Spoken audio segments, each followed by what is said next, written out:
حج کی استطاعت کا ہونا گویا بنیادی طور پر حج کے واجب ہونے کی شرطوں میں سے۔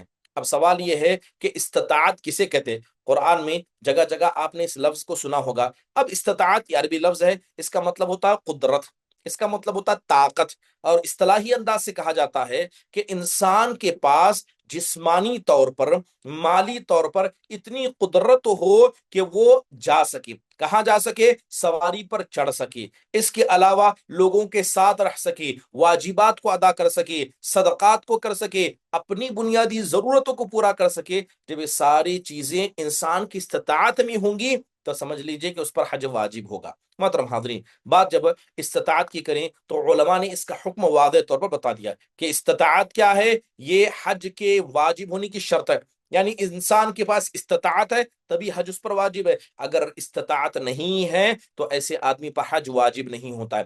قرآن میں سورہ آل عمران کی آیت کریمہ میں اللہ سبحانہ وتعالی نے صاف فرمایا وَلِلَّهِ عَلَى النَّاسِ حِجُّ الْبَيْتِ مَنِ اسْتَطَاعَ إِلَيْهِ سَبِيلًا، کہ اللہ تبارک و تعالیٰ نے کہا کہ لوگوں پر اللہ کے گھر کا حج واجب ہے جو اس کی طرف جانے کی طاقت رکھتا ہے، یعنی اس کے راستے پر چلنے کی طاقت رکھتا ہے۔ گویا اللہ تبارک و تعالیٰ نے حج کے وجوب کو مستطیع ہونے کے ساتھ جوڑ دیا، یعنی جو غیر مستطیع اس پر حج واجب ہی نہیں ہے۔ ایسا کیوں ہے؟ قرآن میں اللہ نے دوسری جگہ اس کا جواب دیتے ہوئے کہا لا یکلف اللہ نفسا الا وسعها، کہ اللہ کسی بھی نفس کو کسی بھی کام کے کرنے کا مکلف نہیں بناتا ہے یہاں تک کہ اس کے پاس اس کی طاقت کیوں نہ موجود ہو۔ جب طاقت ہوگی تو عمل واجب ہے، طاقت نہیں ہوگی تو عمل واجب نہیں ہے۔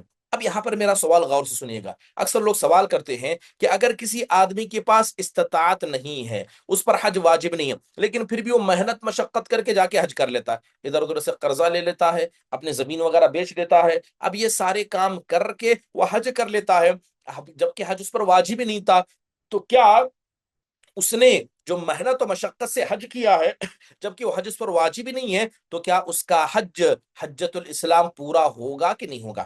واجب نہیں تھا لیکن پھر بھی اس نے کیا، کیا اس کا حجت الاسلام پورا ہوگا کہ نہیں ہوگا؟ علماء اکرام نے اس میں کہا کہ استطاعت حج کے پورا ہونے کے لیے شرط نہیں ہے، یعنی اگر کوئی آدمی استطاعت نہ رکھنے کے بعد بھی محنت و مشقت کو اٹھاتے ہوئے، قرض لیتے ہوئے یا اس کے علاوہ تکلیف کو اٹھاتے ہوئے جا کر حج کرتا ہے تو اس کا حج ہو جاتا ہے، حجۃ الاسلام پورا ہو جاتا ہے، لیکن یہ بات سمجھ لیں کہ اس پر حج واجب نہیں تھا۔ تو لہذا بنیادی طور پر ایسا ہی ہے۔ ایسا کیوں ہے؟ کیونکہ اگر آپ صحابہ کی زندگیوں کو دیکھیں گے جو جناب محمد الرسول اللہ صلی اللہ علیہ وسلم کے ساتھ تھے، اکثر پر تو حج واجب ہی نہیں تھا۔ کیوں نہیں تھا؟ نہ ان کے پاس ساز و سامان تھا، نہ کتنے ایسے بوڑھے بزرگ تھے، لیکن اللہ کے نبی علیہ الصلوۃ والسلام کے ساتھ انہوں نے حج کیا، تنگ دستی میں حج کیا، مال نہ ہونے کے بعد پیدل چل کر حج کیا، حالانکہ کمزور تھے اس کے بعد بھی حج کیا۔ اللہ کے نبی نے کسی کو حج کو دہرانے کا حکم نہیں دیا، بلکہ اللہ کے نبی نے سب کے حج کو صحیح قرار دیا۔ تو اس کا مطلب یہ پتا چلا